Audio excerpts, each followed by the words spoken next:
ആദരണീയനായ അധ്യക്ഷൻ, നമ്മുടെ സ്കൂൾ മാനേജർ കൂടിയായ സ്നേഹവതിയായ Mathew താമിയത്തച്ഛൻ,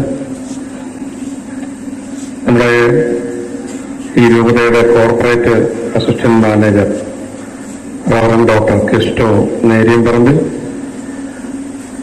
സ്നേഹവതിയായ panchayat president Sreejith TS, AEO Omana Baburaj, headmistress Minimol PS, സ്നേഹവതിയായ HM Thomas MK, Pulikkal HM Shrimati Sonia Stephen, PTA president Jomon Thomas, ഈ വാർഡ് അംഗം ബെൻസി ബൈജു, അതുപോലെ നമ്മുടെ വിദ്യാർത്ഥി പ്രതിനിധി Cherian Jayamuttam, senior assistant sister Alphonsa Augustine, ഇവിടെ എന്റെ തെരഞ്ഞെടുപ്പ് വിജയത്തിന് നേതൃത്വം കൊടുത്ത മണ്ഡലം പ്രസിഡന്റ് അജിത അനിൽ, ശ്രീ മനോജ് അടക്കം അധ്യാപകരെ, മാതാപിതാക്കളെ, വിദ്യാർത്ഥിനി സുഹൃത്തുക്കളെ, വളരെ അഭിമാനകരമായ ഒരു സംഗമവേദിയിലാണ് നമ്മൾ നിൽക്കുന്നത്.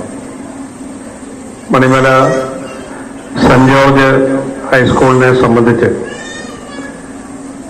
നേട്ടങ്ങളുടെ ഒരു കാലഘട്ടത്തിലൂടെയാണ് നമ്മൾ കടന്നുപോരുന്നത്. ഇത്തവണ ഫുൾ A+ നേടിയവർ, A+നോട് ചേർന്ന് നിൽക്കുന്ന, ഫുൾ A+നോട് ചേർന്ന് നിൽക്കുന്ന ചെറിയ വ്യത്യാസം കൊണ്ട് മാറിപ്പോയ ആളുകൾ, ഇവരെല്ലാം കൂട്ടിയെടുക്കുമ്പോൾ ഈ പ്രദേശത്തെ മറ്റെല്ലാ വിദ്യാലയങ്ങളുടെയും മുൻനിരയിലേക്ക് ഈ വിദ്യാലയം കടന്നു വന്നിരിക്കുന്നു.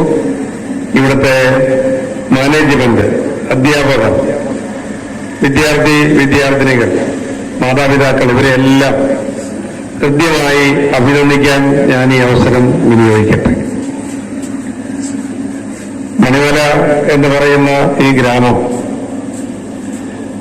പല പ്രത്യേകതകൾ കൊണ്ട് വേറിട്ട് നിൽക്കുന്ന ഒരു ഗ്രാമമാണ്. നന്ദിയും സ്നേഹവും നിറഞ്ഞ ആളുകൾ അധിവസിക്കുന്ന ഒരു പ്രദേശമാണ്.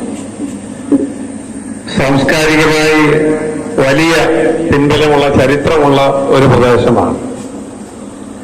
ഈ വിദ്യാലയത്തിനും ഇവിടുത്തെ ഈ ദേവാലയത്തിനുമൊക്കെ എത്രയോ നൂറ്റാണ്ടുകളുടെ ചരിത്രമാണ് നമ്മളോട് പറയാനുള്ളത്.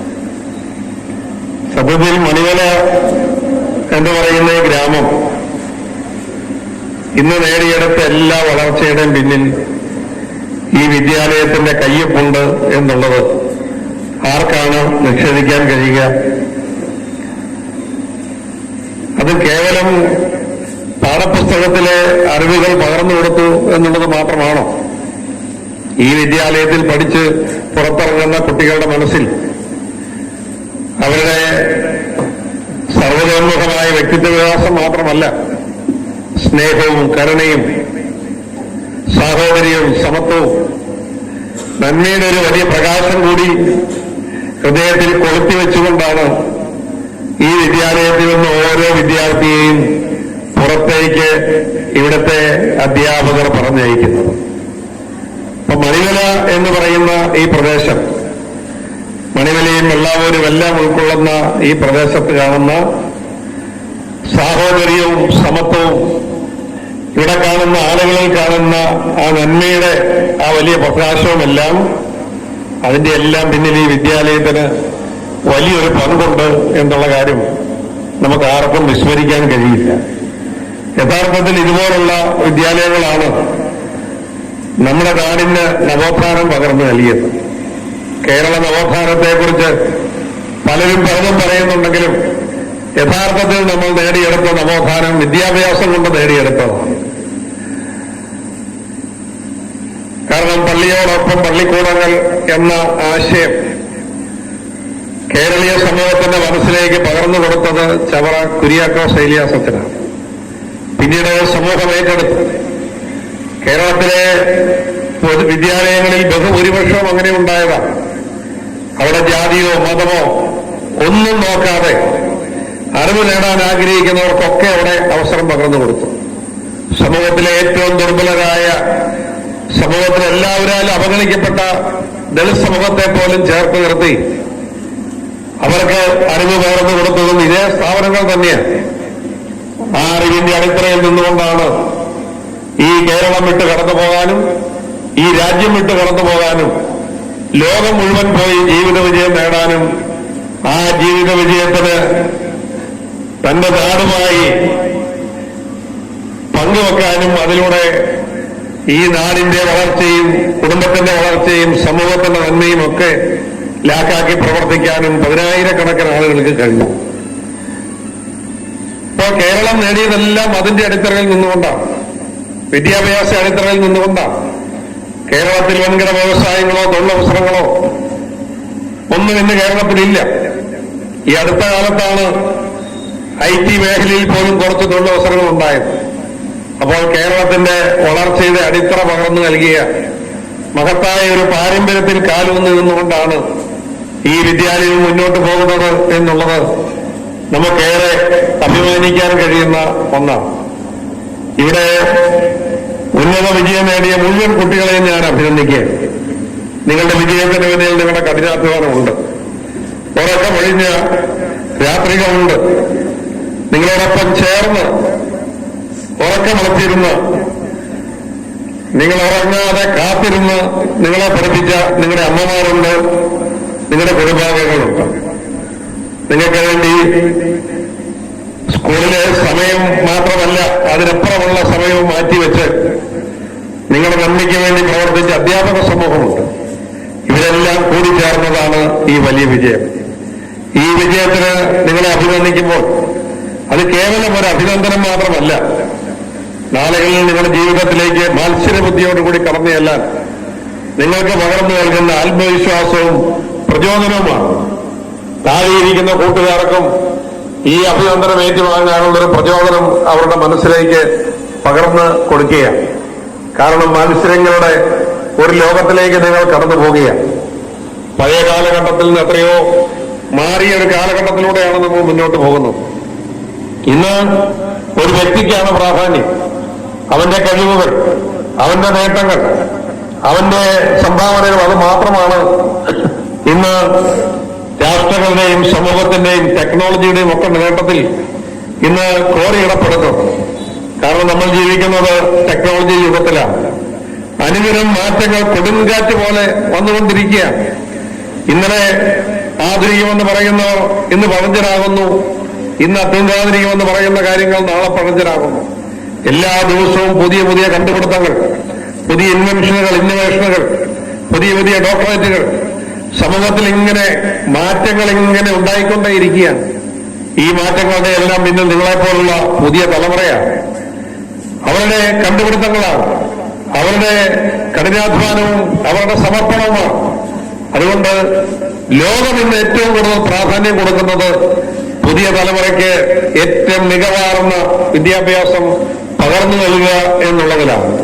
കാരണം ആ പുതിയ തലമുറയിലൂടെ വേണം ആ രാഷ്ട്രങ്ങൾക്ക് നേട്ടം കൊയ്തെടുക്കാൻ. അതിർത്തികൾ രാജ്യങ്ങൾ തമ്മിലേ ഉള്ളൂ. ടെക്നോളജിയുടെ യുഗത്തിൽ അതിർത്തികളില്ല. ഓരോ ഇൻവെൻഷനുകളും ഓരോ പുതിയ പുതിയ കണ്ടുപിടുത്തങ്ങളും എല്ലാ അതിർത്തികളും ഭേദിച്ച് ലോകമെമ്പാടും കടന്നു ചെല്ലുകയാണ്. ആ നേട്ടം സ്വായത്തമാക്കുന്ന രാജ്യത്തിലേക്കാണ് സമ്പത്ത് കടന്നു വരുന്നത്, അതിലേക്കാണ് അധികാരം കടന്നു വരുന്നത്. അവരാണ് ലോകത്തെ നിയന്ത്രിക്കുന്നത്. ലോകത്തെ കഴിഞ്ഞ 6-7 പതിറ്റാണ്ട് കാലം അമേരിക്ക എന്ന് പറയുന്ന രാജ്യം നിയന്ത്രിച്ചത് ടെക്നോളജിയുടെ പിൻബലത്തിലാണ്.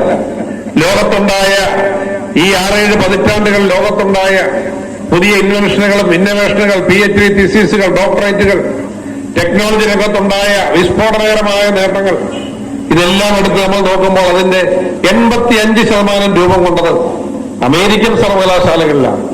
അപ്പോൾ അക്കാദമിക്കായി ഇന്ന് ആ നേട്ടത്തെ വെല്ലുവിളിക്കാൻ ലോകം മുഴുവൻ തയ്യാറെടുക്കുകയാണ്. നമ്മുടെ ജനസംഖ്യയുടെ 65% ആളുകൾ നിങ്ങളെപ്പോലുള്ള കുട്ടികളും യുവാക്കളുമാണ്. അവർക്ക് മികവിന്റെ അടിത്തറ പാകി അവരെ കൊണ്ട് ലോകം കീഴടക്കാനുള്ള ഒരു ജൈത്രയാത്രയിലേക്ക് നമ്മൾ പോകുകയാണ്. നമ്മളും ചരിത്രത്തിലേക്കുള്ള ഒരു മടക്കയാത്രയാണ്. നമ്മുടെ രാജ്യം ഒരു നൂറ്റാണ്ടുകൾക്കപ്പുറത്ത് ലോകത്തിലെ അതിസമ്പന്നമായ രാജ്യമായിരുന്നു. ഈ രാജ്യം കാണുക, ഈ രാജ്യത്തിന് മണ്ണിലൊന്ന് കാലുവെത്തുക എന്നുള്ളത് സ്വപ്നമായി കണ്ടിരുന്ന ജനസമൂഹമായിരുന്നു ലോകത്തുണ്ടായിരുന്നത്. അവിടെ നിന്നാണ് 250 വർഷങ്ങൾ നമ്മൾ വൈദേശിക ആധിപത്യത്തിലേക്ക് പോയത്. ആ ആധിപത്യം നമ്മുടെ എല്ലാ സമ്പത്തും കവർന്നെടുത്തു. നമ്മുടേതായ എല്ലാ മികവാർന്ന സംരംഭങ്ങളും തല്ലിത്തകർത്തും നമ്മളെ ഒരു കോളനിയാക്കി മാറ്റി, മറ്റ് രാജ്യങ്ങൾ ഉൽപ്പാദിപ്പിക്കുന്ന ഉൽപ്പാദനങ്ങൾ വിറ്റഴിക്കാനുള്ള കോളനിയാക്കി മാറ്റി നമ്മൾ അടിമകളായി മാറി. നമ്മൾ മഹാത്മജിയുടെ നേതൃത്വത്തിൽ സ്വാതന്ത്ര്യം നേടുമ്പോൾ നമുക്കൊന്നുമില്ല, ഒരു മുട്ടുസൂചി പോലും ഉൽപ്പാദിപ്പിക്കാൻ നമുക്ക് ശേഷിയില്ല. അവിടെ നിന്നാണ് ചാരത്തിൽ നിന്ന് കുതിച്ചുയരുന്ന ഫിനിക്സ് പോലെ ഒരു രാജ്യം ഉയർത്തെഴുന്നേറ്റത്. എല്ലാവരും ഒരുമയോടെ നിന്ന്, ജാതിയുടെ മതത്തിന്റെ വേർതിരിവുകളില്ല, രാജ്യം ഒരുമയോടെ നിന്ന് നമ്മൾ മുന്നോട്ട് പോയി നമ്മൾ ലോകത്തെ ഏറ്റവും വളർച്ച നേടുന്ന രാജ്യങ്ങളിലൊന്നായി മാറിയിരിക്കുന്നു. നാളെ നമുക്ക് ഈ ലോകം നയിക്കാൻ നമ്മൾ മുന്നോട്ട് പോകുമ്പോൾ അതിന്റെ ശക്തി എന്ന് പറയുന്നത് നിങ്ങളെപ്പോലുള്ള പുതിയ തലമുറയാണ്. ആ തലമുറയിലാണ് ഇന്ന് ഈ രാജ്യം പ്രതീക്ഷ അർപ്പിച്ചിരിക്കുന്നത്. അതുകൊണ്ട് നിങ്ങൾ ഓരോരുത്തർക്കുമുള്ള ചുമതലയും വെല്ലുവിളിയും അത് വളരെ വലുതാണ്. കാരണം നിങ്ങൾക്കൊന്ന് വളരെയേറെ കാര്യങ്ങൾ ഈ രാജ്യവും ഈ സമൂഹവും ഈ നാടും പ്രതീക്ഷിക്കുന്നുണ്ട്. അതുകൊണ്ട് ഈ സെന്റ് ജോർജ് ഹയർ സെക്കൻഡറി സ്കൂളിന്റെ ഈ മികവാർന്ന നേട്ടം, ആ നേട്ടം ഈ നാടിന്റെ നേട്ടമാണ്, ഈ നാടിന്റെ ഉത്സവമാണ്. ഈ സ്ഥാപനവുമായി ബന്ധപ്പെട്ട് സമർപ്പണത്തോടെ പ്രവർത്തിക്കുന്ന എത്രയോ വ്യക്തിത്വങ്ങളാണ് ഈ സ്കൂളിന്റെ നൂറ്റാണ്ട് കാലത്തെ ചരിത്രത്തിലൂടെ കടന്നുപോയത്. അവരുടെ എല്ലാം ത്യാഗവും അവരുടെ കഷ്ടപ്പാടുകളും ഈ മണ്ണിൽ വേർപ്പായി അധ്വാനമായി എഴുകിച്ചേർന്നിട്ടുണ്ട്. അതിന്റെ ആ വളക്കൂറുള്ള മണ്ണിലാണ് നിങ്ങൾ വിജയം കൊയ്തെടുക്കുന്നത്. അതുകൊണ്ട് ഇവിടുത്തെ മാനേജ്മെന്റിനെ, അധ്യാപകരെ, വിദ്യാർത്ഥികളെ, ഇവിടുത്തെ എല്ലാ കാര്യങ്ങളോടും ചേർന്ന് നിൽക്കുന്ന മാതാപിതാക്കളെ, അവരെല്ലാം അഭിനന്ദിച്ചുകൊണ്ട് ഒരിക്കൽ കൂടി ആശംസകൾ നേർന്നുകൊണ്ട് ഞാൻ ഈ ഇന്നത്തെ ഈ പുരസ്കാര വിതരണവും ഈ ആദരവും ഔപചാരികമായി ഉദ്ഘാടനം ചെയ്തതായി അറിയിക്കട്ടെ. എന്നെ വളരെ ഹൃദ്യമായി സ്വാഗതം ചെയ്ത മാനേജത്തിനോടും ഇവിടുത്തെ ഹെഡ്മിസ്ട്രസിനോടുമുള്ള നന്ദി അറിയിക്കുന്നു. ഇവിടെ കേന്ദ്ര ഗവൺമെന്റിലുണ്ടായ ഒരു നിയമമാണ് ഞങ്ങളെ എല്ലാം ഇപ്പൊ ചുറ്റിക്കുന്നത്. കാരണം കോർപ്പറേറ്റ് മാനേജ്മെന്റുകൾക്കെല്ലാം കൂടി ഒരു കമ്മ്യൂണിറ്റിക്ക് 50 ലക്ഷം രൂപയാണ് മൊത്തം കൊടുക്കാൻ കഴിയുന്നത്. കഴിഞ്ഞ 4-5 വർഷമായി ആ ഉത്തരവ് നിൽക്കുകയാണ്. അതിന്റെ അടിസ്ഥാനത്തിൽ ഞാന് ഈ കാത്തലിക് മാനേജ്മെന്റ് എല്ലാം കൂടിയാണ്ട് 1.25 കോടി രൂപ കൊടുത്തു കഴിയുമ്പോഴാണ് ഈ ഉത്തരവ് വരുന്നത്. പിന്നെ കൊടുക്കുന്ന ഒന്നും പാസ്സാകുന്നില്ല. ഇവിടെ 10 കമ്പ്യൂട്ടറിന്റെ ഓർഡർ ഇവിടെ വന്നു, അത് റിജക്ട് ചെയ്തു പോയി. ആ നിയമം മാറ്റാൻ വേണ്ടിയാണ് ഇപ്പോൾ ശ്രമിക്കുന്നത്. പുതിയ പാർലമെന്റ് വന്നു, ആ നിയമം മാറ്റി കിട്ടിയാൽ ആദ്യത്തെ സഹായം ഞാനിവിടെ ചെയ്യും. എനിക്കിവിടെ സഹായിക്കാൻ കഴിയാത്തവരുള്ള ബുദ്ധിമുട്ട് എന്റെ മനസ്സിലുണ്ട്. കാരണം ഈ നിയമം നിൽക്കുകയാണ്. കേന്ദ്ര ഗവൺമെന്റിന്റെ ഈ MP ഫണ്ട് വിനിയോഗത്തിന്റെ ഓരോ ഗൈഡ് ലൈൻസ് പുറത്തിറക്കും. ആ ഗൈഡ് ലൈൻസിൽ ഇങ്ങനെ ഒരു നിയമം നിൽക്കുന്നു.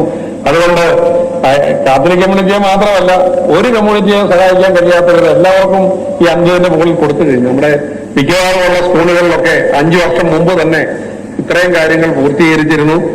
അതുകൊണ്ട് ഇവിടെ കൊടുക്കണമെന്ന് ആഗ്രഹിക്കുന്ന കാര്യങ്ങൾ ചെയ്യാൻ കഴിയുന്നില്ല. പക്ഷേ ഈ നിയമം മാറണം എന്ന് ആഗ്രഹിക്കുന്നുണ്ട്, അതിനുവേണ്ടി ശ്രമിക്കുന്നുണ്ട്. അത് മാറ്റി കിട്ടിയാൽ ഇവിടെ വാക്ക് പറഞ്ഞിട്ട് എന്തുകൊണ്ട് ചെയ്യുന്നില്ല എന്നൊരു ചോദ്യം വരുമ്പം ഏറ്റവും വലിയ വിഷമം എനിക്കാണ്. കാരണം പറയുന്നുണ്ടല്ലോ, ചെയ്യാൻ കഴിയുന്നില്ലല്ലോ. പക്ഷേ അത് മാറ്റാൻ വേണ്ടിയുള്ള ഒരു വലിയ പരിശ്രമം നടത്തുന്നുണ്ട്. മാറിക്കിട്ടുമ്പോൾ നിങ്ങൾ ആഗ്രഹിക്കുന്ന തരത്തിലുള്ള ഒരു നല്ല കാര്യം ഈ സ്കൂളിലുണ്ടാകും എന്നുകൂടി അറിയിക്കട്ടെ. നന്ദി. അധ്യാപകർ, വിദ്യാർത്ഥിനികൾ, മാതാപിതാക്കൾ, ഇവരെല്ലാം ഹൃദ്യമായി അഭിനന്ദിക്കാൻ ഞാൻ ഈ അവസരം വിനിയോഗിക്കട്ടെ. മണിമല എന്ന് പറയുന്ന ഈ ഗ്രാമം പല പ്രത്യേകതകൾ കൊണ്ട് വേറിട്ട് നിൽക്കുന്നൊരു ഗ്രാമമാണ്. നന്ദിയും സ്നേഹവും നിറഞ്ഞ ആളുകൾ അധിവസിക്കുന്ന ഒരു പ്രദേശമാണ്. സാംസ്കാരികമായി വലിയ പിൻബലമുള്ള ചരിത്രമുള്ള ഒരു പ്രദേശമാണ്. ഈ വിദ്യാലയത്തിനും ഇവിടുത്തെ ഈ ദേവാലയത്തിനുമൊക്കെ എത്രയോ നൂറ്റാണ്ടുകളുടെ ചരിത്രമാണ് നമ്മളോട് പറയാനുള്ളത്. സത്യത്തിൽ മണിമല എന്ന് പറയുന്ന ഈ ഗ്രാമം ഇന്ന് നേടിയെടുത്ത എല്ലാ വളർച്ചയുടെയും പിന്നിൽ ഈ വിദ്യാലയത്തിന്റെ കയ്യൊപ്പുണ്ട് എന്നുള്ളത് ആർക്കാണ് നിഷേധിക്കാൻ കഴിയുക? അത് കേവലം പാഠപുസ്തകത്തിലെ അറിവുകൾ പകർന്നു കൊടുത്തു എന്നുള്ളത് മാത്രമാണോ? ഈ വിദ്യാലയത്തിൽ പഠിച്ച് പുറത്തിറങ്ങുന്ന കുട്ടികളുടെ മനസ്സിൽ അവരുടെ സർവ്വതോന്മുഖമായ വ്യക്തിത്വ വികാസം മാത്രമല്ല, സ്നേഹവും കരുണയും സാഹോദര്യവും സമത്വവും നന്മയുടെ ഒരു വലിയ പ്രകാശം കൂടി ഹൃദയത്തിൽ കൊളുത്തിവെച്ചുകൊണ്ടാണ് ഈ വിദ്യാലയത്തിൽ നിന്ന് ഓരോ വിദ്യാർത്ഥിയെയും പുറത്തേക്ക് ഇവിടുത്തെ അധ്യാപകർ പറഞ്ഞയക്കുന്നത്. അപ്പൊ മണിമല എന്ന് പറയുന്ന ഈ പ്രദേശം, മണിമലയും എല്ലാവരും എല്ലാം ഉൾക്കൊള്ളുന്ന ഈ പ്രദേശത്ത് കാണുന്ന സാഹോദര്യവും സമത്വവും, ഇവിടെ കാണുന്ന ആളുകളിൽ കാണുന്ന ആ നന്മയുടെ ആ വലിയ പ്രകാശവുമെല്ലാം, അതിന്റെ എല്ലാം പിന്നിൽ ഈ വിദ്യാലയത്തിന് വലിയൊരു പങ്കുണ്ട് എന്നുള്ള കാര്യം നമുക്ക് ആർക്കും വിസ്മരിക്കാൻ കഴിയില്ല.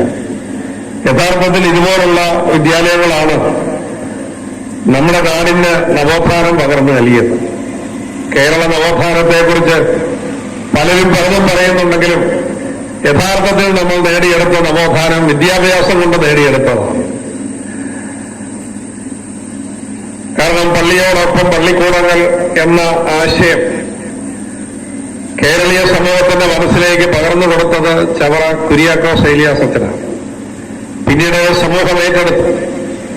കേരളത്തിലെ വിദ്യാലയങ്ങളിൽ ബഹുഭൂരിപക്ഷവും അങ്ങനെ ഉണ്ടായതാണ്. അവിടെ ജാതിയോ മതമോ ഒന്നും നോക്കാതെ അറിവ് നേടാൻ ആഗ്രഹിക്കുന്നവർക്കൊക്കെ അവിടെ അവസരം പകർന്നു കൊടുത്തു. സമൂഹത്തിലെ ഏറ്റവും ദുർബലരായ, സമൂഹത്തിൽ എല്ലാവരാലും അവഗണിക്കപ്പെട്ട ദളിത് സമൂഹത്തെ പോലും ചേർത്ത് നിർത്തി അവർക്ക് അറിവ് പകർന്നു കൊടുത്തതും ഇതേ സ്ഥാപനങ്ങൾ തന്നെയാണ്. ആ അറിവിന്റെ അടിത്തറയിൽ നിന്നുകൊണ്ടാണ് ഈ കേരളം വിട്ട് കടന്നു പോകാനും ഈ രാജ്യം വിട്ട് കടന്നു പോകാനും ലോകം മുഴുവൻ പോയി ജീവിത വിജയം നേടാനും ആ ജീവിത വിജയത്തിന് തന്റെ നാടുമായി പങ്കുവെക്കാനും അതിലൂടെ ഈ നാടിന്റെ വളർച്ചയും കുടുംബത്തിന്റെ വളർച്ചയും സമൂഹത്തിന്റെ നന്മയും ഒക്കെ ലാക്കാക്കി പ്രവർത്തിക്കാനും പതിനായിരക്കണക്കിന് ആളുകൾക്ക് കഴിഞ്ഞു. ഇപ്പോൾ കേരളം നേടിയതെല്ലാം അതിന്റെ അടിത്തറയിൽ നിന്നുകൊണ്ടാണ്, വിദ്യാഭ്യാസ അടിത്തറയിൽ നിന്നുകൊണ്ടാണ്. കേരളത്തിൽ വൻകിട വ്യവസായങ്ങളോ തൊഴിലവസരങ്ങളോ ഒന്നും ഇന്ന് കേരളത്തിലില്ല. ഈ അടുത്ത കാലത്താണ് IT മേഖലയിൽ പോലും കുറച്ച് തൊഴിലവസരങ്ങൾ ഉണ്ടായത്. അപ്പോൾ കേരളത്തിന്റെ വളർച്ചയുടെ അടിത്തറ പകർന്നു നൽകിയ മഹത്തായ ഒരു പാരമ്പര്യത്തിൽ കാലൂന്നി നിന്നുകൊണ്ടാണ് ഈ വിദ്യാലയം മുന്നോട്ട് പോകുന്നത് എന്നുള്ളത് നമുക്കേറെ അഭിമാനിക്കാൻ കഴിയുന്ന ഒന്നാണ്. ഇവിടെ ഉന്നത വിജയം നേടിയ മുഴുവൻ കുട്ടികളെയും ഞാൻ അഭിനന്ദിക്കുകയാണ്. നിങ്ങളുടെ വിജയത്തിന് പിന്നിൽ നിങ്ങളുടെ കഠിനാധ്വാനമുണ്ട്, ഉറക്കമൊഴിഞ്ഞ രാത്രികളുണ്ട്, നിങ്ങളോടൊപ്പം ചേർന്ന് ഉറക്കമുളച്ചിരുന്ന് നിങ്ങൾ ഉറങ്ങാതെ കാത്തിരുന്ന് നിങ്ങളെ പഠിപ്പിച്ച നിങ്ങളുടെ അമ്മമാരുണ്ട്, നിങ്ങളുടെ കുടുംബാംഗങ്ങളുണ്ട്. നിങ്ങൾക്ക് വേണ്ടി സ്കൂളിലെ സമയം മാത്രമല്ല അതിനപ്പുറമുള്ള സമയവും മാറ്റിവെച്ച് നിങ്ങളുടെ നന്മയ്ക്ക് വേണ്ടി പ്രവർത്തിച്ച അധ്യാപക സമൂഹമുണ്ട്. ഇവരെല്ലാം കൂടിച്ചേർന്നതാണ് ഈ വലിയ വിജയം. ഈ വിജയത്തിന് നിങ്ങളെ അഭിനന്ദിക്കുമ്പോൾ അത് കേവലം ഒരു അഭിനന്ദനം മാത്രമല്ല, നാളുകളിൽ നിങ്ങളുടെ ജീവിതത്തിലേക്ക് മത്സരബുദ്ധിയോടുകൂടി കടന്നു ചെല്ലാൻ നിങ്ങൾക്ക് പകർന്നു നൽകുന്ന ആത്മവിശ്വാസവും പ്രചോദനവുമാണ്. താഴെയിരിക്കുന്ന കൂട്ടുകാർക്കും ഈ അഭിനന്ദനം ഏറ്റുവാങ്ങാനുള്ളൊരു പ്രചോദനം അവരുടെ മനസ്സിലേക്ക് പകർന്ന് കൊടുക്കുകയാണ്. കാരണം മത്സരങ്ങളുടെ ഒരു ലോകത്തിലേക്ക് നിങ്ങൾ കടന്നു പോകുകയാണ്. പഴയ കാലഘട്ടത്തിൽ നിന്ന് എത്രയോ മാറിയ ഒരു കാലഘട്ടത്തിലൂടെയാണ് നമ്മൾ മുന്നോട്ട് പോകുന്നത്. ഇന്ന് ഒരു വ്യക്തിക്കാണ് പ്രാധാന്യം. അവന്റെ കഴിവുകൾ, അവന്റെ നേട്ടങ്ങൾ, അവന്റെ സംഭാവനകൾ, അത് മാത്രമാണ് ഇന്ന് രാഷ്ട്രങ്ങളുടെയും സമൂഹത്തിന്റെയും ടെക്നോളജിയുടെയും ഒക്കെ നേട്ടത്തിൽ ഇന്ന് കോറിയിടപ്പെടുന്നത്. കാരണം നമ്മൾ ജീവിക്കുന്നത് ടെക്നോളജി യുഗത്തിലാണ്. അനുദിനം മാറ്റങ്ങൾ കൊടുങ്കാറ്റ് പോലെ വന്നുകൊണ്ടിരിക്കുകയാണ്. ഇന്നലെ ആധുനികമെന്ന് പറയുന്നവർ ഇന്ന് പഴഞ്ചനാകുന്നു, ഇന്ന് അത്യന്താധുനികമെന്ന് പറയുന്ന കാര്യങ്ങൾ നാളെ പഴഞ്ചനാകുന്നു. എല്ലാ ദിവസവും പുതിയ പുതിയ കണ്ടുപിടുത്തങ്ങൾ, പുതിയ ഇന്നോവേഷനുകൾ, പുതിയ പുതിയ ഡോക്ടറേറ്റുകൾ, സമൂഹത്തിൽ ഇങ്ങനെ മാറ്റങ്ങൾ ഇങ്ങനെ ഉണ്ടായിക്കൊണ്ടേയിരിക്കുകയാണ്. ഈ മാറ്റങ്ങളുടെ എല്ലാം പിന്നിൽ നിങ്ങളെപ്പോലുള്ള പുതിയ തലമുറയാണ്. അവരുടെ കണ്ടുപിടുത്തങ്ങളാണ്, അവരുടെ കഠിനാധ്വാനവും അവരുടെ സമർപ്പണവുമാണ്. അതുകൊണ്ട് ലോകം ഇന്ന് ഏറ്റവും കൂടുതൽ പ്രാധാന്യം കൊടുക്കുന്നത് പുതിയ തലമുറയ്ക്ക് ഏറ്റവും മികവാർന്ന വിദ്യാഭ്യാസം പകർന്നു നൽകുക എന്നുള്ളതിലാണ്. കാരണം ആ പുതിയ തലമുറയിലൂടെ വേണം ആ രാഷ്ട്രങ്ങൾക്ക് നേട്ടം കൊയ്തെടുക്കാൻ. അതിർത്തികൾ രാജ്യങ്ങൾ തമ്മിലേ ഉള്ളൂ. ടെക്നോളജിയുടെ യുഗത്തിൽ അതിർത്തികളില്ല. ഓരോ ഇൻവെൻഷനുകളും ഓരോ പുതിയ പുതിയ കണ്ടുപിടുത്തങ്ങളും എല്ലാ അതിർത്തികളും ഭേദിച്ച് ലോകമെമ്പാടും കടന്നു ചെല്ലുകയാണ്. ആ നേട്ടം സ്വായത്തമാകുന്ന രാജ്യത്തിലേക്കാണ് സമ്പത്ത് കടന്നു വരുന്നത്, അതിലേക്കാണ് അധികാരം കടന്നു വരുന്നത്. അവരാണ് ലോകത്തെ നിയന്ത്രിക്കുന്നത്. ലോകത്തെ കഴിഞ്ഞ 6-7 പതിറ്റാണ്ട് കാലം അമേരിക്ക എന്ന് പറയുന്ന രാജ്യം നിയന്ത്രിച്ചത് ടെക്നോളജിയുടെ പിൻബലത്തിലാണ്. ലോകത്തുണ്ടായ ഈ 6-7 പതിറ്റാണ്ടുകൾ ലോകത്തുണ്ടായ പുതിയ ഇന്നോവേഷനുകൾ, PhD തീസിസുകൾ, ഡോക്ടറേറ്റുകൾ, ടെക്നോളജി രംഗത്തുണ്ടായ വിസ്ഫോടനകരമായ നേട്ടങ്ങൾ, ഇതെല്ലാം എടുത്ത് നമ്മൾ നോക്കുമ്പോൾ അതിന്റെ 85% രൂപം കൊണ്ടത് അമേരിക്കൻ സർവകലാശാലകളിലാണ്. അപ്പോൾ അക്കാദമിക്കായി ഇന്ന് ആ നേട്ടത്തെ വെല്ലുവിളിക്കാൻ ലോകം മുഴുവൻ തയ്യാറെടുക്കുകയാണ്. നമ്മുടെ ജനസംഖ്യയുടെ 65% ആളുകൾ നിങ്ങളെപ്പോലുള്ള കുട്ടികളും യുവാക്കളുമാണ്. അവർക്ക് മികവിന്റെ അടിത്തറ പാകി അവരെ കൊണ്ട് ലോകം കീഴടക്കാനുള്ള ഒരു ജൈത്രയാത്രയിലേക്ക് നമ്മൾ പോകുകയാണ്. നമ്മളും ചരിത്രത്തിലേക്കുള്ള ഒരു മടക്കയാത്രയാണ്. നമ്മുടെ രാജ്യം ഒരു നൂറ്റാണ്ടുകൾക്കപ്പുറത്ത് ലോകത്തിലെ അതിസമ്പന്നമായ രാജ്യമായിരുന്നു. ഈ രാജ്യം കാണുക, ഈ രാജ്യത്തിന് മണ്ണിലൊന്ന് കാലുവെത്തുക എന്നുള്ളത് സ്വപ്നമായി കണ്ടിരുന്ന ജനസമൂഹമായിരുന്നു ലോകത്തുണ്ടായിരുന്നത്. അവിടെ നിന്നാണ് 250 വർഷങ്ങൾ നമ്മൾ വൈദേശിക ആധിപത്യത്തിലേക്ക് പോയത്. ആ ആധിപത്യം നമ്മുടെ എല്ലാ സമ്പത്തും കവർന്നെടുത്തു. നമ്മുടേതായ എല്ലാ മികവാർന്ന സംരംഭങ്ങളും തല്ലിത്തകർത്തും നമ്മളെ ഒരു കോളനിയാക്കി മാറ്റി, മറ്റ് രാജ്യങ്ങൾ ഉൽപ്പാദിപ്പിക്കുന്ന ഉൽപാദനങ്ങൾ വിറ്റഴിക്കാനുള്ള കോളനിയാക്കി മാറ്റി നമ്മൾ അടിമകളായി മാറി. നമ്മൾ മഹാത്മജിയുടെ നേതൃത്വത്തിൽ സ്വാതന്ത്ര്യം നേടുമ്പോൾ നമുക്കൊന്നുമില്ല, ഒരു മുട്ടുസൂചി പോലും ഉൽപ്പാദിപ്പിക്കാൻ നമുക്ക് ശേഷിയില്ല. അവിടെ നിന്നാണ് ചാരത്തിൽ നിന്ന് കുതിച്ചുയരുന്ന ഫിനിക്സ് പക്ഷിയെ പോലെ ഒരു രാജ്യം ഉയർത്തെഴുന്നേറ്റത്. എല്ലാവരും ഒരുമയോടെ നിന്ന്, ജാതിയുടെ മതത്തിന്റെ വേർതിരിവുകളില്ല, രാജ്യം ഒരുമയോടെ നിന്ന് നമ്മൾ മുന്നോട്ട് പോയി നമ്മൾ ലോകത്തെ ഏറ്റവും വളർച്ച നേടുന്ന രാജ്യങ്ങളിലൊന്നായി മാറിയിരിക്കുന്നു. നാളെ നമുക്ക് ഈ ലോകം നയിക്കാൻ നമ്മൾ മുന്നോട്ട് പോകുമ്പോൾ അതിന്റെ ശക്തി എന്ന് പറയുന്നത് നിങ്ങളെപ്പോലുള്ള പുതിയ തലമുറയാണ്. ആ തലമുറയിലാണ് ഇന്ന് ഈ രാജ്യം പ്രതീക്ഷ അർപ്പിച്ചിരിക്കുന്നത്. അതുകൊണ്ട് നിങ്ങൾ ഓരോരുത്തർക്കുമുള്ള ചുമതലയും വെല്ലുവിളിയും അത് വളരെ വലുതാണ്. കാരണം നിങ്ങൾക്കൊന്ന് വളരെയേറെ കാര്യങ്ങൾ ഈ രാജ്യവും ഈ സമൂഹവും ഈ നാടും പ്രതീക്ഷിക്കുന്നുണ്ട്. അതുകൊണ്ട് ഈ സെന്റ് ജോർജ് ഹയർ സെക്കൻഡറി സ്കൂളിന്റെ ഈ മികവാർന്ന നേട്ടം, ആ നേട്ടം ഈ നാടിന്റെ നേട്ടമാണ്, ഈ നാടിന്റെ ഉത്സവമാണ്. ഈ സ്ഥാപനവുമായി ബന്ധപ്പെട്ട് സമർപ്പണത്തോടെ പ്രവർത്തിക്കുന്ന എത്രയോ വ്യക്തിത്വങ്ങളാണ് ഈ സ്കൂളിന്റെ നൂറ്റാണ്ട് കാലത്തെ ചരിത്രത്തിലൂടെ കടന്നുപോയത്. അവരുടെ എല്ലാം ത്യാഗവും അവരുടെ കഷ്ടപ്പാടുകളും ഈ മണ്ണിൽ വേർപ്പായി അധ്വാനമായി എഴുകിച്ചേർന്നിട്ടുണ്ട്. അതിന്റെ ആ വളക്കൂറുള്ള മണ്ണിലാണ് നിങ്ങൾ വിജയം കൊയ്തെടുക്കുന്നത്. അതുകൊണ്ട് ഇവിടുത്തെ മാനേജ്മെന്റിനെ, അധ്യാപകരെ, വിദ്യാർത്ഥികളെ, ഇവിടുത്തെ എല്ലാ കാര്യങ്ങളോടും ചേർന്ന് നിൽക്കുന്ന മാതാപിതാക്കളെ, അവരെല്ലാം അഭിനന്ദിച്ചുകൊണ്ട് ഒരിക്കൽ കൂടി ആശംസകൾ നേർന്നുകൊണ്ട് ഞാൻ ഈ ഇന്നത്തെ ഈ പുരസ്കാര വിതരണവും ഈ ആദരവും ഔപചാരികമായി ഉദ്ഘാടനം ചെയ്തതായി അറിയിക്കട്ടെ. എന്നെ വളരെ ഹൃദ്യമായി സ്വാഗതം ചെയ്ത മാനേജത്തിനോടും ഇവിടുത്തെ ഹെഡ്മിനിസ്ട്രേഷനോടുമുള്ള നന്ദി അറിയിക്കുന്നു. ഇവിടെ കേന്ദ്ര ഗവൺമെന്റിലുണ്ടായ ഒരു നിയമമാണ് ഞങ്ങളെ എല്ലാം ഇപ്പൊ ചുറ്റിക്കുന്നത്. കാരണം കോർപ്പറേറ്റ് മാനേജ്മെന്റുകൾക്കെല്ലാം കൂടി ഒരു കമ്മ്യൂണിറ്റിക്ക് 50 ലക്ഷം രൂപയാണ് മൊത്തം കൊടുക്കാൻ കഴിയുന്നത്. കഴിഞ്ഞ 4-5 വർഷമായി ആ ഉത്തരവ് നിൽക്കുകയാണ്. അതിന്റെ അടിസ്ഥാനത്തിൽ ഞാന് ഈ കാത്തലിക് മാനേജ്മെന്റ് എല്ലാം കൂടി ഏതാണ്ട് 1.25 കോടി രൂപ കൊടുത്തു കഴിയുമ്പോഴാണ് ഈ ഉത്തരവ് വരുന്നത്. പിന്നെ കൊടുക്കുന്ന ഒന്നും പാസ്സാകുന്നില്ല. ഇവിടെ 10 കമ്പ്യൂട്ടറിന്റെ ഓർഡർ ഇവിടെ വന്നു, അത് റിജക്ട് ചെയ്തു പോയി. ആ നിയമം മാറ്റാൻ വേണ്ടിയാണ് ഇപ്പൊ ശ്രമിക്കുന്നത്. പുതിയ പാർലമെന്റ് വന്നു, ആ നിയമം മാറ്റി കിട്ടിയാൽ ആദ്യത്തെ സഹായം ഞാനിവിടെ ചെയ്യും. എനിക്കിവിടെ സഹായിക്കാൻ കഴിയാത്തവരുള്ള ബുദ്ധിമുട്ട് എന്റെ മനസ്സിലുണ്ട്. കാരണം ഈ നിയമം നിൽക്കുകയാണ്. കേന്ദ്ര ഗവൺമെന്റിന്റെ ഈ MP ഫണ്ട് വിനിയോഗത്തിന്റെ ഓരോ ഗൈഡ് ലൈൻസ് പുറത്തിറക്കും. ആ ഗൈഡ് ലൈൻസിൽ ഇങ്ങനെയൊരു നിയമം നിൽക്കുന്നു. അതുകൊണ്ട് കാത്തലിക് കമ്മ്യൂണിറ്റിയെ മാത്രമല്ല, ഒരു കമ്മ്യൂണിറ്റിയെ സഹായിക്കാൻ കഴിയാത്തവർ എല്ലാവർക്കും ഈ 5 മുകളിൽ കൊടുത്തു കഴിഞ്ഞു. നമ്മുടെ മിക്കവാറുമുള്ള സ്കൂളുകളിലൊക്കെ 5 വർഷം മുമ്പ് തന്നെ ഇത്രയും കാര്യങ്ങൾ പൂർത്തീകരിച്ചിരുന്നു. അതുകൊണ്ട് ഇവിടെ കൊടുക്കണമെന്ന് ആഗ്രഹിക്കുന്ന കാര്യങ്ങൾ ചെയ്യാൻ കഴിയുന്നില്ല. പക്ഷേ ഈ നിയമം മാറണം എന്ന് ആഗ്രഹിക്കുന്നുണ്ട്, അതിനുവേണ്ടി ശ്രമിക്കുന്നുണ്ട്.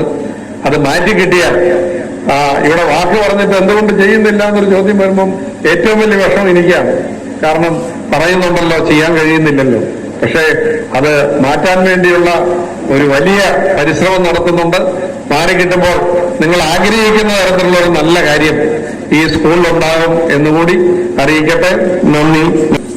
AEO Omana Baburaj, headmistress Minimol PS, സ്നേഹവതിയായ HM Thomas MK, Pulikkal HM Shrimati Sonia Stephen, PTA president Jomon Thomas, ഈ വാർഡ് അംഗം ബെൻസി ബൈജു, അതുപോലെ നമ്മുടെ വിദ്യാർത്ഥി പ്രതിനിധി Cherian J. Muttam, senior assistant sister Alphonsa Augustine, ഇവിടെ എന്റെ തെരഞ്ഞെടുപ്പ് വിജയത്തിന് നേതൃത്വം കൊടുത്ത മണ്ഡലം പ്രസിഡന്റ് അജിത അനിൽ, ശ്രീ മനോജ് അടക്കം അധ്യാപകരെ, മാതാപിതാക്കളെ, വിദ്യാർത്ഥിനി സുഹൃത്തുക്കളെ, വളരെ അഭിമാനകരമായ ഒരു സംഗമവേദിയിലാണ് നമ്മൾ നിൽക്കുന്നത്.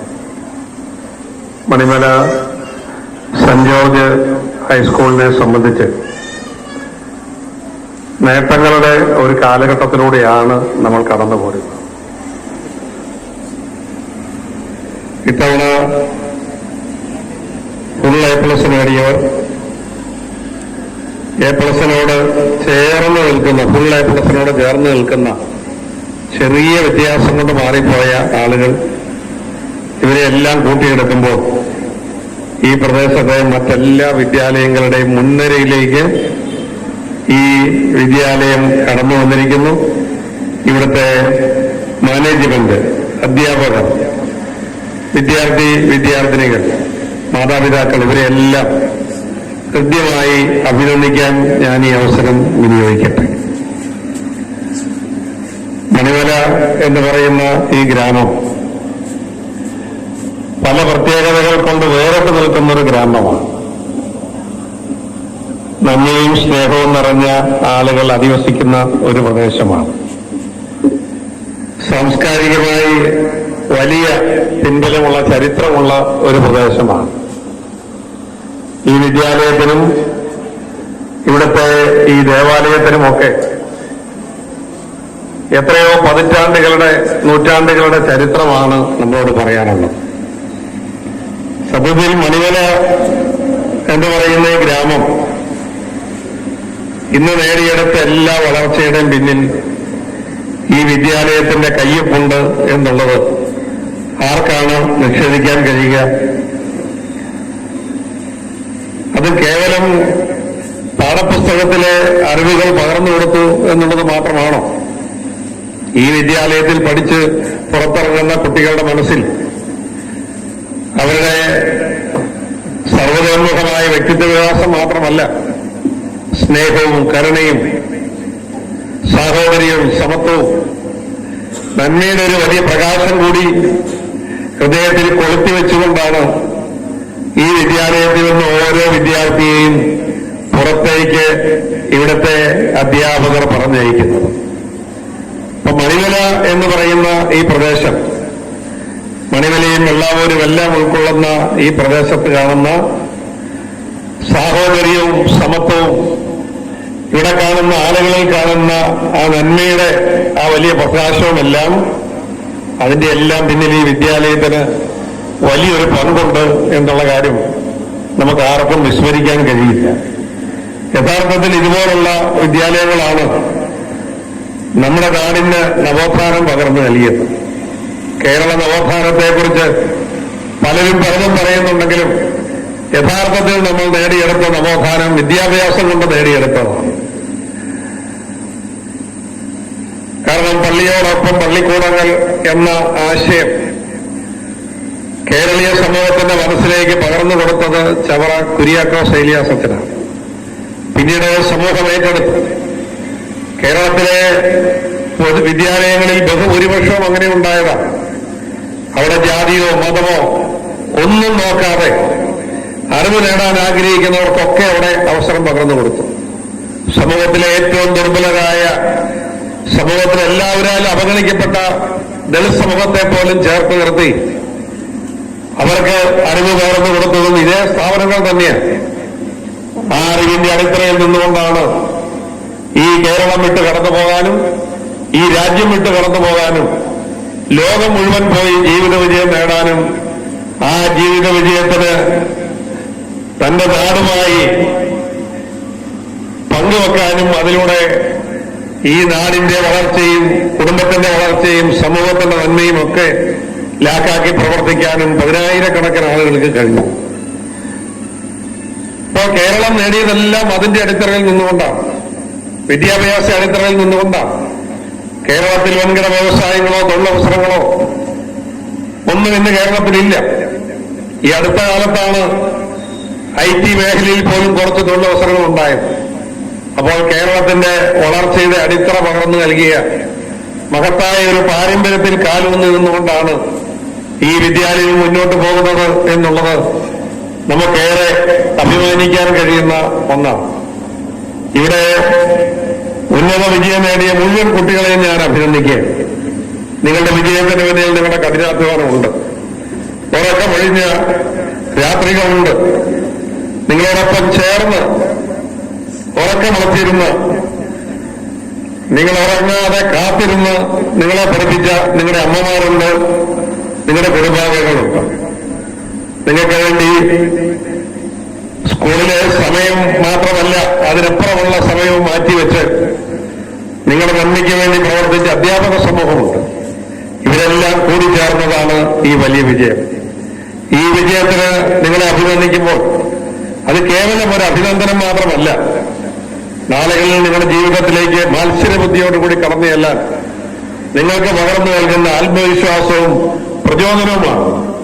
താഴെയിരിക്കുന്ന കൂട്ടുകാർക്കും ഈ അഭിനന്ദനം ഏറ്റുവാങ്ങാനുള്ളൊരു പ്രചോദനം അവരുടെ മനസ്സിലേക്ക് പകർന്ന് കൊടുക്കുകയാണ്.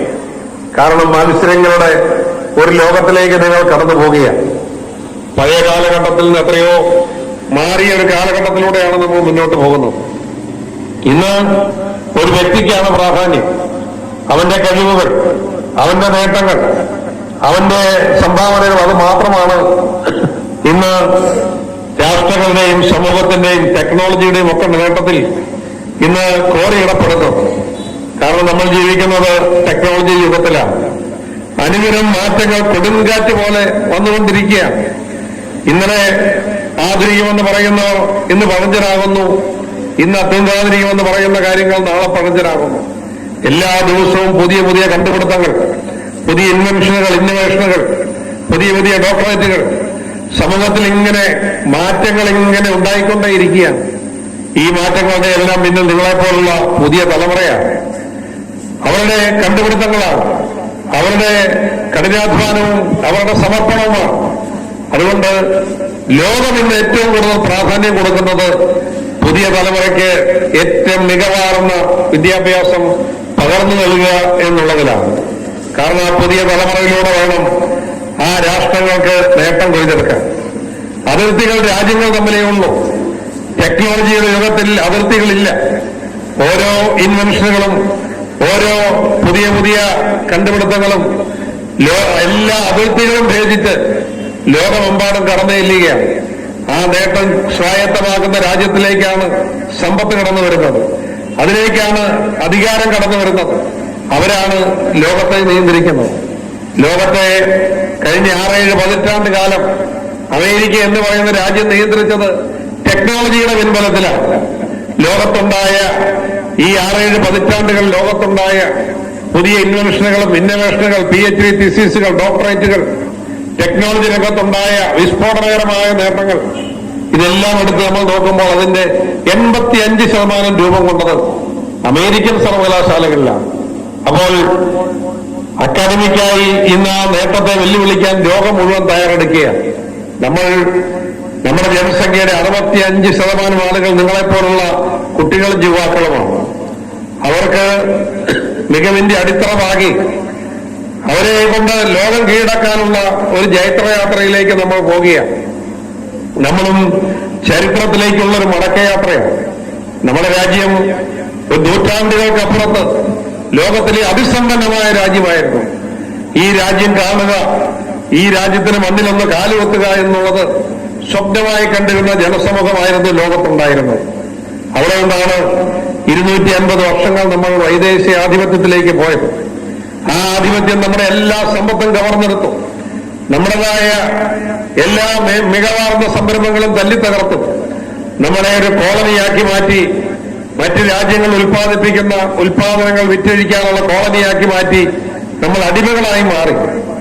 നമ്മൾ മഹാത്മജിയുടെ നേതൃത്വത്തിൽ സ്വാതന്ത്ര്യം നേടുമ്പോൾ നമുക്കൊന്നുമില്ല, ഒരു മുട്ടുസൂചി പോലും ഉൽപ്പാദിപ്പിക്കാൻ നമുക്ക് ശേഷിയില്ല. അവിടെ നിന്നാണ് ചാരത്തിൽ നിന്ന് കുതിച്ചുയരുന്ന ഫിനിക്സ് പക്ഷിയെ പോലെ ഒരു രാജ്യം ഉയർത്തെഴുന്നേറ്റത്. എല്ലാവരും ഒരുമയോടെ നിന്ന്, ജാതിയുടെ മതത്തിന്റെ വേർതിരിവുകളില്ല, രാജ്യം ഒരുമയോടെ നിന്ന് നമ്മൾ മുന്നോട്ട് പോയി നമ്മൾ ലോകത്തെ ഏറ്റവും വളർച്ച നേടുന്ന രാജ്യങ്ങളിലൊന്നായി മാറിയിരിക്കുന്നു. നാളെ നമുക്ക് ഈ ലോകം നയിക്കാൻ നമ്മൾ മുന്നോട്ട് പോകുമ്പോൾ അതിന്റെ ശക്തി എന്ന് പറയുന്നത് നിങ്ങളെപ്പോലുള്ള പുതിയ തലമുറയാണ്. ആ തലമുറയിലാണ് ഇന്ന് ഈ രാജ്യം പ്രതീക്ഷ അർപ്പിച്ചിരിക്കുന്നത്. അതുകൊണ്ട് നിങ്ങൾ ഓരോരുത്തർക്കുമുള്ള ചുമതലയും വെല്ലുവിളിയും അത് വളരെ വലുതാണ്. കാരണം നിങ്ങൾക്കൊന്ന് വളരെയേറെ കാര്യങ്ങൾ ഈ രാജ്യവും ഈ സമൂഹവും ഈ നാടും പ്രതീക്ഷിക്കുന്നുണ്ട്. അതുകൊണ്ട് ഈ സെന്റ് ജോർജ് ഹയർ സെക്കൻഡറി സ്കൂളിന്റെ ഈ മികവാർന്ന നേട്ടം, ആ നേട്ടം ഈ നാടിന്റെ നേട്ടമാണ്, ഈ നാടിന്റെ ഉത്സവമാണ്. ഈ സ്ഥാപനവുമായി ബന്ധപ്പെട്ട് സമർപ്പണത്തോടെ പ്രവർത്തിക്കുന്ന എത്രയോ വ്യക്തിത്വങ്ങളാണ് ഈ സ്കൂളിന്റെ നൂറ്റാണ്ട് കാലത്തെ ചരിത്രത്തിലൂടെ കടന്നുപോയത്. അവരുടെ എല്ലാം ത്യാഗവും അവരുടെ കഷ്ടപ്പാടുകളും ഈ മണ്ണിൽ വേർപ്പായി അധ്വാനമായി എഴുകിച്ചേർന്നിട്ടുണ്ട്. അതിന്റെ ആ വളക്കുള്ള മണ്ണിലാണ് നിങ്ങൾ വിജയം കൊയ്തെടുക്കുന്നത്. അതുകൊണ്ട് ഇവിടുത്തെ മാനേജ്മെന്റിനെ, അധ്യാപകരെ, വിദ്യാർത്ഥികളെ, ഇവിടുത്തെ എല്ലാ കാര്യങ്ങളോടും ചേർന്ന് നിൽക്കുന്ന മാതാപിതാക്കളെ, അവരെല്ലാം അഭിനന്ദിച്ചുകൊണ്ട് ഒരിക്കൽ കൂടി ആശംസകൾ നേർന്നുകൊണ്ട് ഞാൻ ഈ ഇന്നത്തെ ഈ പുരസ്കാര വിതരണവും ഈ ആദരവും ഔപചാരികമായി ഉദ്ഘാടനം ചെയ്തതായി അറിയിക്കട്ടെ. എന്നെ വളരെ ഹൃദ്യമായി സ്വാഗതം ചെയ്ത മാനേജത്തിനോടും ഇവിടുത്തെ ഹെഡ്മിസ്ട്രസിനോടുമുള്ള നന്ദി അറിയിക്കുന്നു. ഇവിടെ കേന്ദ്ര ഗവൺമെന്റിലുണ്ടായ ഒരു നിയമമാണ് ഞങ്ങളെ എല്ലാം ഇപ്പൊ ചുറ്റിക്കുന്നത്. കാരണം കോർപ്പറേറ്റ് മാനേജ്മെന്റുകൾക്കെല്ലാം കൂടി ഒരു കമ്മ്യൂണിറ്റിക്ക് 50 ലക്ഷം രൂപയാണ് മൊത്തം കൊടുക്കാൻ കഴിയുന്നത്. കഴിഞ്ഞ 4-5 വർഷമായി ആ ഉത്തരവ് നിൽക്കുകയാണ്. അതിന്റെ അടിസ്ഥാനത്തിൽ ഞാൻ ഈ കാത്തലിക് മാനേജ്മെന്റ് എല്ലാം കൂടിയാണ്ട് 1.25 കോടി രൂപ കൊടുത്തു കഴിയുമ്പോഴാണ് ഈ ഉത്തരവ് വരുന്നത്. പിന്നെ കൊടുക്കുന്ന ഒന്നും പാസ്സാകുന്നില്ല. ഇവിടെ 10 കമ്പ്യൂട്ടറിന്റെ ഓർഡർ ഇവിടെ വന്നു, അത് റിജക്ട് ചെയ്തു പോയി. ആ നിയമം മാറ്റാൻ വേണ്ടിയാണ് ഇപ്പൊ ശ്രമിക്കുന്നത്. പുതിയ പാർലമെന്റ് വന്നു, ആ നിയമം മാറ്റി കിട്ടിയാൽ ആദ്യത്തെ സഹായം ഞാനിവിടെ ചെയ്യും. എനിക്കിവിടെ സഹായിക്കാൻ കഴിയാത്തവരുള്ള ബുദ്ധിമുട്ട് എന്റെ മനസ്സിലുണ്ട്. കാരണം ഈ നിയമം നിൽക്കുകയാണ്. കേന്ദ്ര ഗവൺമെന്റിന്റെ ഈ MP ഫണ്ട് വിനിയോഗത്തിന്റെ ഓരോ ഗൈഡ് ലൈൻസ് പുറത്തിറക്കും. ആ ഗൈഡ് ലൈൻസിൽ ഇങ്ങനെയൊരു നിയമം നിൽക്കുന്നു. അതുകൊണ്ട് കാത്തലിക് കമ്മ്യൂണിറ്റിയെ മാത്രമല്ല, ഒരു കമ്മ്യൂണിറ്റിയെ സഹായിക്കാൻ കഴിയാത്തവർ എല്ലാവർക്കും ഈ 5ന്റെ മുകളിൽ കൊടുത്തു കഴിഞ്ഞു. നമ്മുടെ മിക്കവാറുമുള്ള സ്കൂളുകളിലൊക്കെ 5 വർഷം മുമ്പ് തന്നെ ഇത്രയും കാര്യങ്ങൾ പൂർത്തീകരിച്ചിരുന്നു. അതുകൊണ്ട് ഇവിടെ കൊടുക്കണമെന്ന് ആഗ്രഹിക്കുന്ന കാര്യങ്ങൾ ചെയ്യാൻ കഴിയുന്നില്ല. പക്ഷേ ഈ നിയമം മാറണം എന്ന് ആഗ്രഹിക്കുന്നുണ്ട്, അതിനുവേണ്ടി ശ്രമിക്കുന്നുണ്ട്. അത് മാറ്റി കിട്ടിയാൽ ഇവിടെ വാക്ക് പറഞ്ഞിട്ട് എന്തുകൊണ്ട് ചെയ്യുന്നില്ല എന്നൊരു ചോദ്യം വരുമ്പം ഏറ്റവും വലിയ വിഷമം എനിക്കാണ്. കാരണം പറയുന്നുണ്ടല്ലോ, ചെയ്യാൻ കഴിയുന്നില്ലല്ലോ. പക്ഷേ അത് മാറ്റാൻ വേണ്ടിയുള്ള ഒരു വലിയ പരിശ്രമം നടത്തുന്നുണ്ട്. മാറിക്കിട്ടുമ്പോൾ നിങ്ങൾ ആഗ്രഹിക്കുന്ന തരത്തിലുള്ള ഒരു നല്ല കാര്യം ഈ സ്കൂളിലുണ്ടാകും എന്നുകൂടി അറിയിക്കട്ടെ. നന്ദി.